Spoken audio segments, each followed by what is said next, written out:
Hello students, today we are going to start a new chapter, that is inflammation. This topic has got some analogy to the flames that are shown on this slide. If you look at the properties of the flames, they appear red, they are hot to feel, and they may burn. Flames are required for our survival, and at the same time uncontrolled flames are destructive. Similar to flames, inflamed tissue appear red, they are warm to feel, and they are painful. Inflammation is a protective phenomenon. When it is uncontrolled, it may cause tissue destruction and disease process. Let us see some of the clinical examples where we encounter inflammation in our practice. So this is a case of submandibular abscess. Submandibular tissue is swollen, appearing red, and that yellow spot is about to ooze pus. This is a case of orbital cellulitis where the soft tissue around the eye is inflamed, and you may notice this swelling and red coloration. This is inflammation of the brain, you'll call it as encephalitis, and right hemisphere is swollen and it is pushing towards the left side, shifting the midline, at the same time obliterating the right limb of the lateral ventricle. This is inflammation of the joints. You'll call this as rheumatoid arthritis. Because of this inflammation, there is deformities. Patient is unable to use the fingers to the optimum level. This is a case of laryngitis. Laryngeal tissue is appearing red and they are covered with yellowish exudation. Patients suffering from laryngitis will have difficulty in phonation, so it is equated with loss of function. So at the end of this lecture, students should be able to enumerate the requirement for inflammation to occur, define inflammation, enumerate the vascular changes, enumerate the cardinal signs of inflammation, and explain the pathologic basis for cardinal signs. So survival of any organism depends upon its ability to get rid of the microbes and damaged and necrotic tissue from the system. To achieve this goal, unicellular organisms has got simple mechanisms, that is diffusion and phagocytosis. But multicellular organisms developed complex systems like respiratory, cardiovascular, hematopoietic, and gastrointestinal systems. So the process by which the organism neutralizes the microbes and removes the damaged or necrotic tissue is known as inflammation. So inflammation is fundamentally a protective response, and without inflammation, our wounds will never heal and infections will go on and on. Sometimes in our clinical practice, we may see cases where there is inappropriately triggered inflammation or poorly controlled inflammation.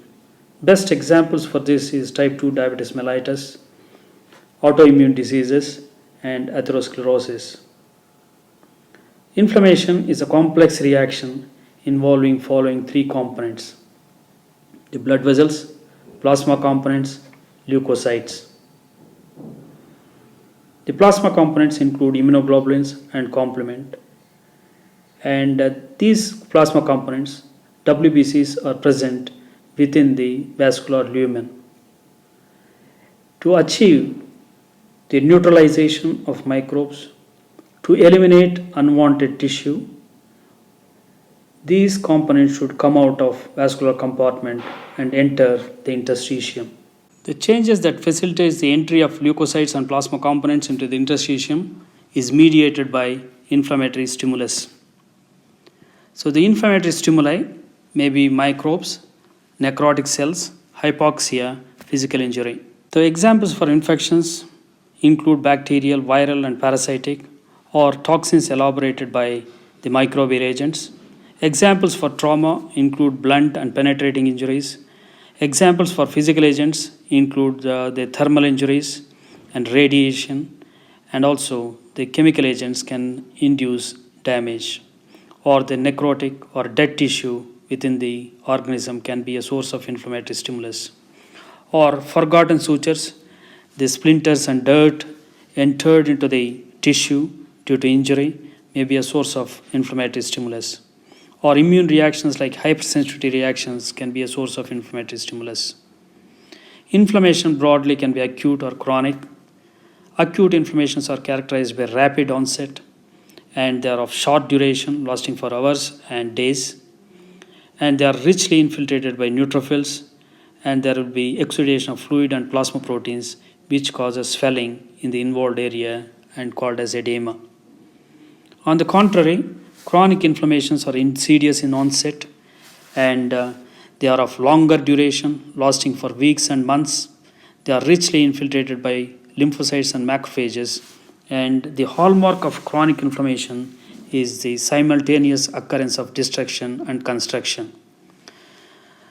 The construction is facilitated or characterized by the proliferation of blood vessels and replacement of destroyed tissue by means of fibrosis. Inflammation should be terminated as soon as the offending agent is eliminated.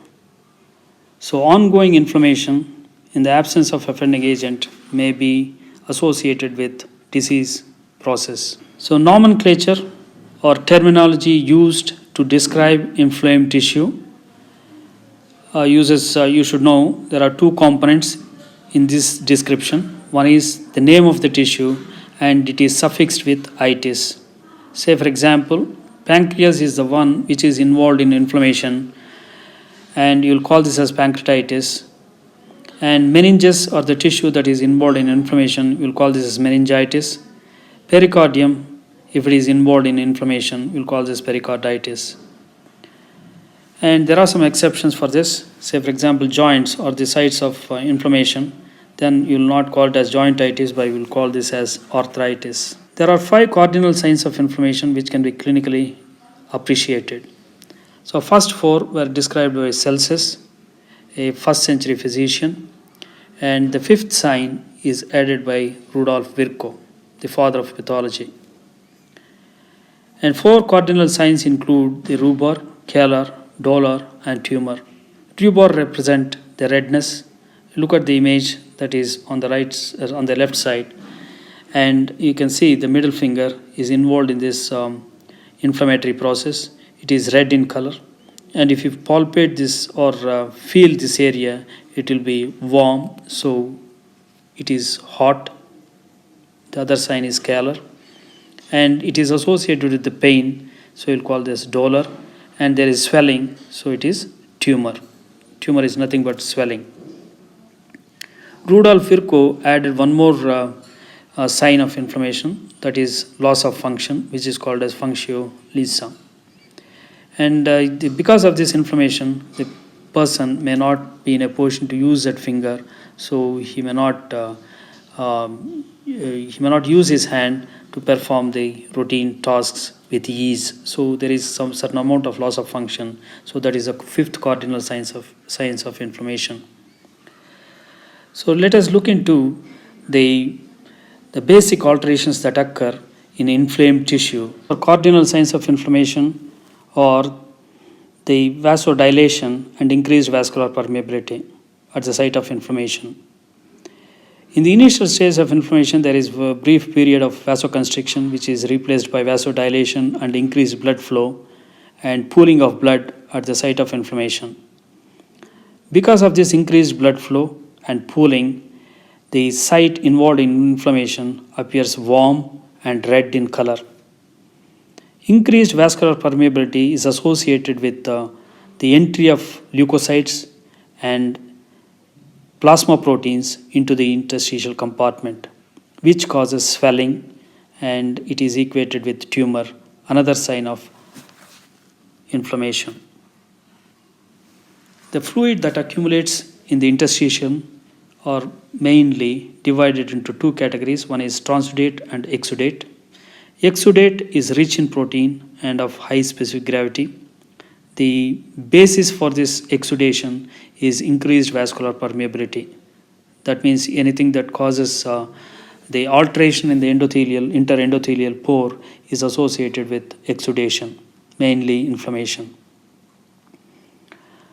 And other fluid is transudate, which is low in protein and of low specific gravity.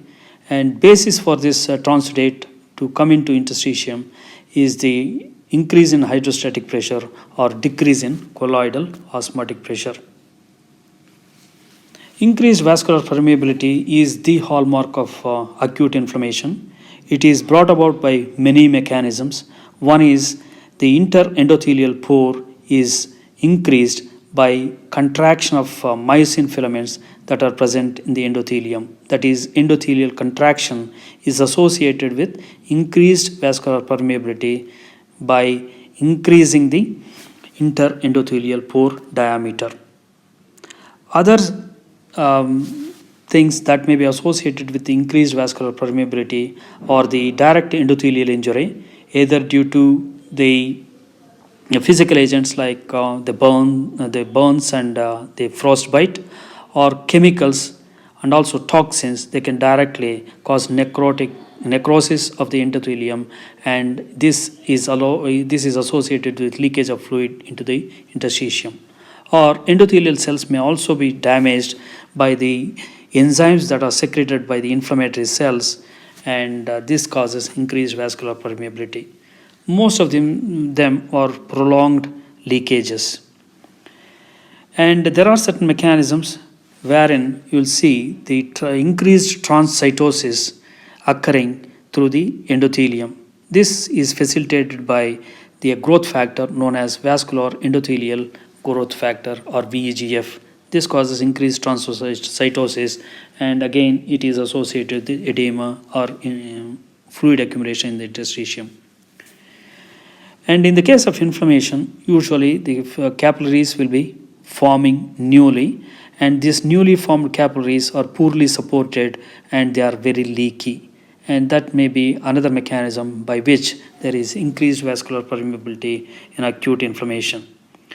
And many of these mechanisms may be seen in one condition, that is burns, and because of this, these burns may be life-threatening. So after listening to this inflammation mechanisms, and we try to define what actually inflammation is. So the important components you should understand, which forms a part of this definition, are the tissue injury and vasculature and usually protective response. Okay. And the inflammation can be defined as a provoked response to tissue injury. And this inflammation is seen only in vascularized tissue. This response tries to destroy, dilute, or wall off injurious agent. So usually it is protective, and it is responsible for induction of the repair process. But sometimes this inflammation can be potentially harmful. It is very important to remember that vessels are the requisite for inflammation to occur. The organism devoid of vasculature cannot exhibit inflammation. For example, injury in a cockroach cannot elicit signs of inflammation as it has no vascular tree. In our body too, we have tissue devoid of vasculature. Examples for this are cornea and heart valves. Infections in these sites can be devastating, as protective inflammation cannot occur due to absence of vessels. At times, surgeon has to remove heart valves in the case of endocarditis in order to control infection.